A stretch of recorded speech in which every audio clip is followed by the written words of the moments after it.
Hey y'all, it's Emily. So today's video I am talking about ghost hunting because that was an incredibly fun experience. I want to talk about a couple things you need to keep in mind while ghost hunting because I've been educated in this subject by someone who has been professionally ghost hunting for 17 years, and there are some people out there that are, in lack of a better terms, just plain stupid. Always do your research when you go, because just knowing what you're going into, if you are looking online at stuff, remember it's online, not everything is true. There's a lot of differing opinions, there's a lot of different things, so just keep that in mind when you're looking at stuff, that something might not be true. If you can find it in different places, similar in different places, then it's probably better to be true. Don't go alone. That's for safety reasons, for a witness in case there is something, you know, if you see something, that when two people say they see something or hear something, there's more credibility to it than just a single person. Always make sure that you try to find a natural cause for something before you just say, oh, it's a ghost. Like a curtain moving could be a breeze from somewhere where you don't know. It doesn't necessarily mean somebody ghost walked by it. Another thing is, always make sure you ask for permission instead of just going somewhere, because you don't want to have any trespassing issues, and you don't want to have any, like, going any place, even cemeteries. You don't want to go there and, you know, have it be closed at a certain time or something and get caught by the cops or anything. And I also want to say, this doesn't really have anything to do with what I'm talking about, but anytime I talk about the subject, I always want to bring this up because nobody really takes it seriously. Ouija boards? Do not mess with them! Ouija boards are meant to contact demons, not spirits. So anytime you mess with them, you are invoking something really nasty, and it's not something you want to mess with. So do not do it. Don't do it. Well, my two experiences, two places I went to the Sally House in Atchison, Kansas, and I also went to Alexander Major's. It's a museum up in Kansas City.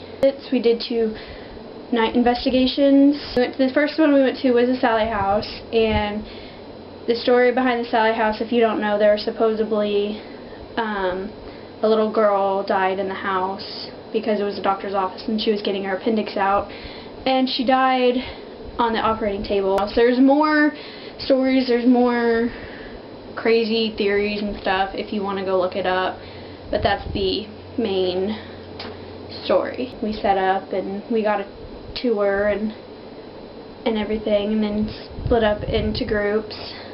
The first part my group went into was the basement, and they said that people would go down there and they'd feel their hair being pulled or touched.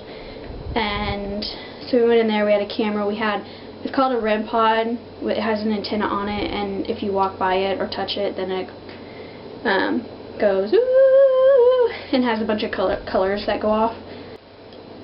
We also had a video camera, of course. There was a camera in the basement recording, like a main camera, where we had a recorder for EVPs. We were down there for probably,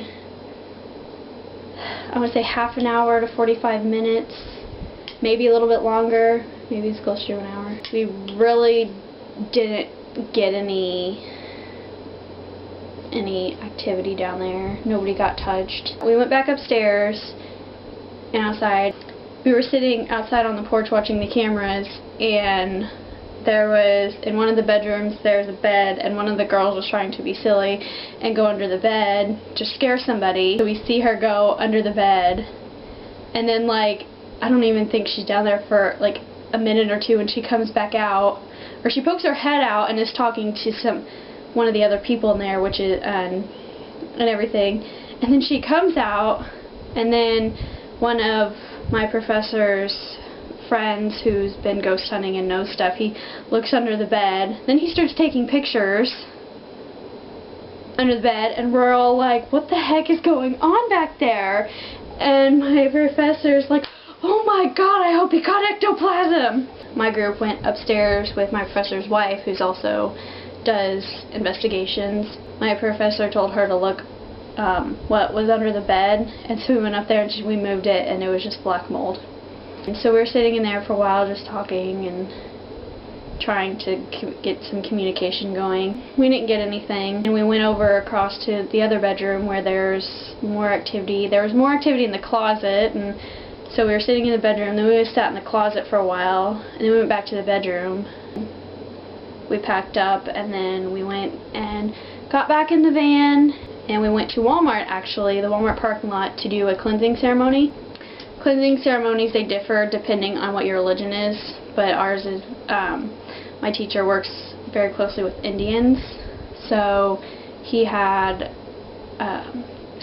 cedar. He waved the smoke of it all around us, and all the while saying, if you're not allowed to go home with us, you have to stay here.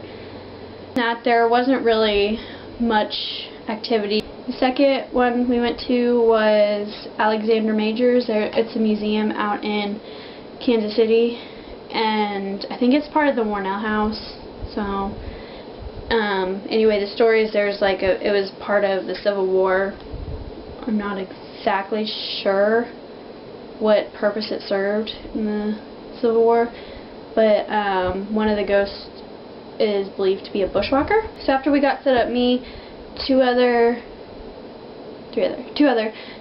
of the girls, and my professor's wife, we went into the carriage room, and we set up, I don't know if you've ever seen it, if you watch Ghost Hunters you see it quite a bit, because Amy and Adam do it a lot, a flashlight test. Basically you just take a flashlight and you set it up, and then they're able to turn it on. I'm not sure how they can turn it on. I think it's like put energy or something into it.